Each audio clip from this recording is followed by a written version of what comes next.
I would argue even if you are all in on a boycott of U.S.-produced alcohol, why not just simply sell off what is already on the shelves? It's pure politics. It's virtue signaling in the extreme. Yeah. And also, will it do anything? I don't think so. David Menzies for Rebel News here at the Summerhill flagship LCBO store in Midtown Toronto. And folks, if you're coming by the store these days to buy something like this, a fine Kentucky bourbon, namely Maker's Mark, well, you are sadly out of luck. You see, yesterday, the LCBO's more than 600 stores removed about $1 billion worth of product. That would be U.S. alcohol from its shelves. And the thing is, we are struggling with the logic here, why that is. This was not alcohol that was on consignment. It was bought and paid for. So if you're going to boycott Kentucky bourbon, California wines, well, why not sell off the approximately $1 billion in inventory in these stores, as opposed to pulling it off the shelf, getting it into a truck, going into storage. I mean, this is, I think, Doug Ford cutting off his nose to spite his face. Let's be honest, this is all about a photo op at the expense of Ontario taxpayers. The other thing that gets me, folks, is that licensees, pubs, restaurants, what have you, that like to buy American alcohol products, they are now forbidden to do so. Why? Well, because the LCBO has a liquor monopoly when it comes to those products. And these are hospitality operations, well, the ones that survive, that had such a rough go of it during the COVID years. And now they have this double whammy. It doesn't seem fair to me. And I have to say, is Doug Ford playing with fire? Which is to say, we export a heck of a lot more alcohol to the U.S. And when I say we, I'm talking about Canadian alcohol producers. We export way more to the U.S. than we consume domestically. So what if American liquor stores, American liquor store chains decide to do a quid pro quo and not stock Canadian alcoholic products? That is really going to sting. It's going to give us quite the economic hangover, if you will. What do I know? I'm not an economist. I'm not a liquor specialist. But luckily, we bumped into Catherine Swift downtown earlier today, and we had Catherine weigh in on the logic of this move. Check it out. Well, it's a political stunt. That's all it is. No, there's nothing. In fact, it's imposing more costs, as you say, on the LCBO, and ultimately the LCBO we all pay for in overpriced booze, and we pay way more than we should for booze, because half of the price is usually tax, right, on anything you buy at the LCBO. So it's pure politics. It's virtue signaling in the extreme, and also, will it do anything? I don't think so. People keep talking about bourbon. Yeah, it's absurd. You hear bourbon and orange juice, as if that's going to rock the world of the U.S., that if we don't drink their bourbon or their orange juice.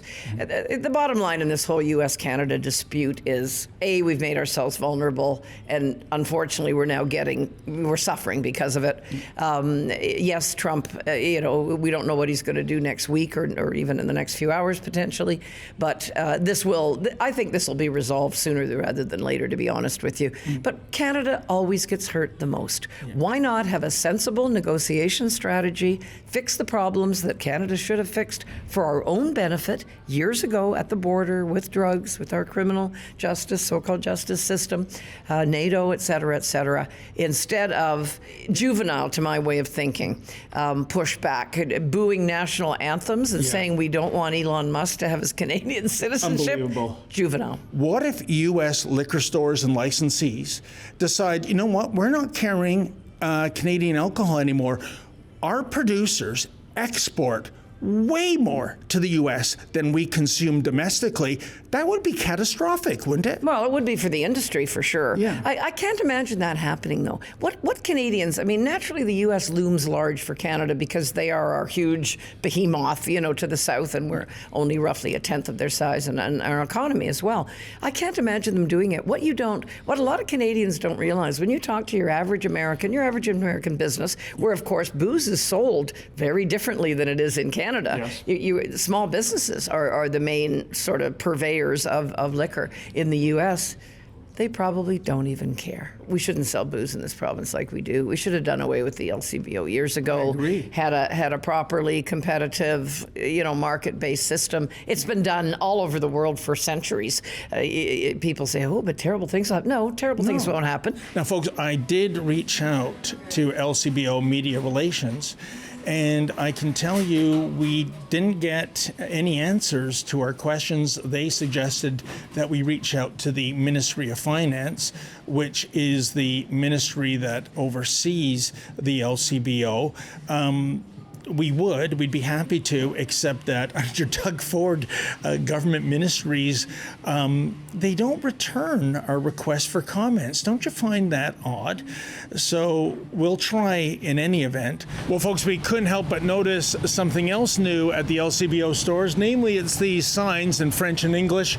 It says, "For the good of Ontario, for the good of Canada, in response to U.S. tariffs on Canadian goods, products produced in the U.S. are no longer available until further notice.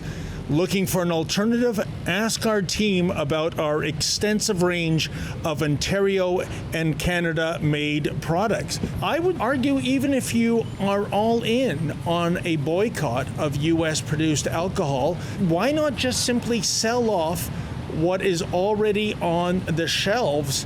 Is this all about what's good for Premier Ford in terms of political grandstanding?